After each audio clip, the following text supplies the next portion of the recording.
Dito na kaya yan, sabi ko lang, di ba? Eh mga bata talaga na. Malilate na ako.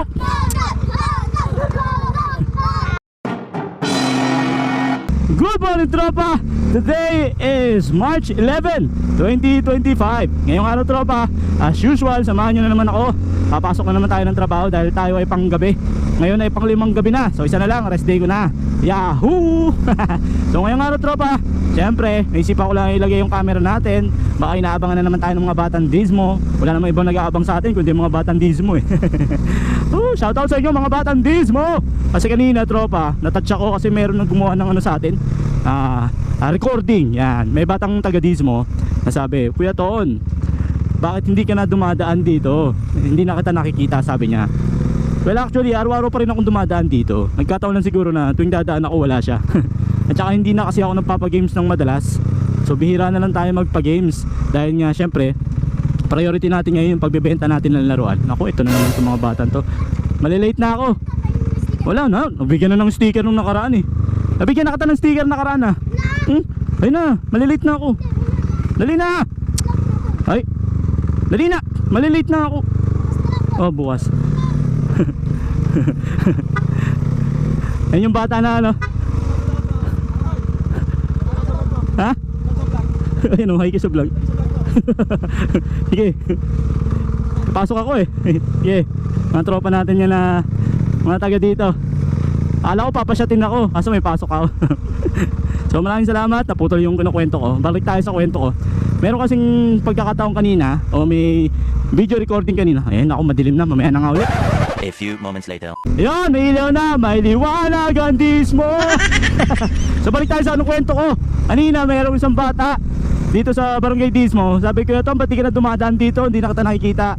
Sabi ko, lagi akong dumadaan dyan. Wala naman ako ibang dinadaanan eh. Siguro nagkakataon lang na pagdadaan ako wala siya. Tsaka sinabi ko, panggabi ako. So gabi na ako dumadaan. So sabi na, namimiss na kita Kuya Ton. No, na-touch naman si Kuya Tonton. Kasi nga tropa, medyo hindi na tayo nakakagawa ng mga palaro. Dahil nga syempre busy tayo sa pagbebenta ng laruan. Kasi kailangan natin kumita ngayon sa panahon ngayon. So medyo nabawasan yung pagbablog natin at natuon yung atensyon ko sa pagbebenta ng laruan. So yun yung dahilan mga bata, kung mapapanood nyo to ha. Yun yung dahilan kung bakit hindi na nagpapalaro madalas si Kuya Tonton. Huwag nyo isipin na nagsasawa lang si Kuya Tonton ha, hindi ganun. Nagkataon lang talaga na medyo busy. Hindi medyo, sobrang busy ni Kuya Tonton. Hop, humps tayo. Alright, nandito na kaya yan na. Kakasabi ko lang, di ba? Eh mga bata talaga na. Loko. Malilate na ako.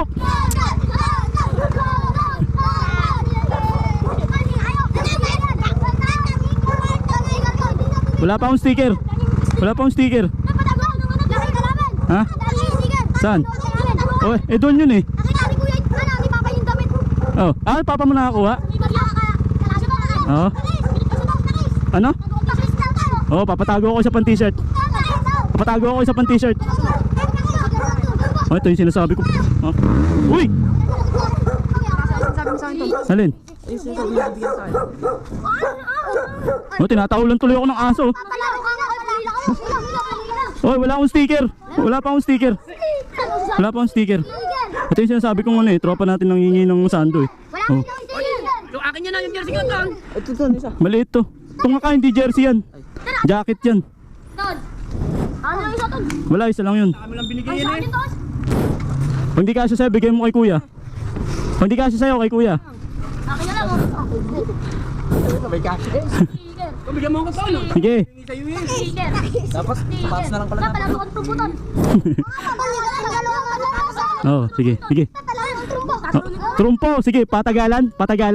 Oh, sige. Binigyan niyo ako idea. Wag baragan, patagalan ng ano, ng ikot. Oh, dali na. Oh, bye-bye. Bye-bye. Ang kukulit. Sponsor, nasa na kayo? Ay, nako. Kung sino-sino binibigyan nyo ng sponsor, yung mga content, puro ano lang. Ay, nako. Tulungan nyo naman ako. Para yung mga bata na yun, oh.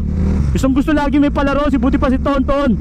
Kaso wala akong maibigay na premyo. Kahit yung pa-premyo lang. Kahit hindi pera, anything. Basta mapasaya lang natin yung mga bata. Hindi lang dito sa Barangay Tismo. Kahit sa Barangay Mamatid, Barangay Pulo, lahat ng bayan dito sa Laguna. Diba?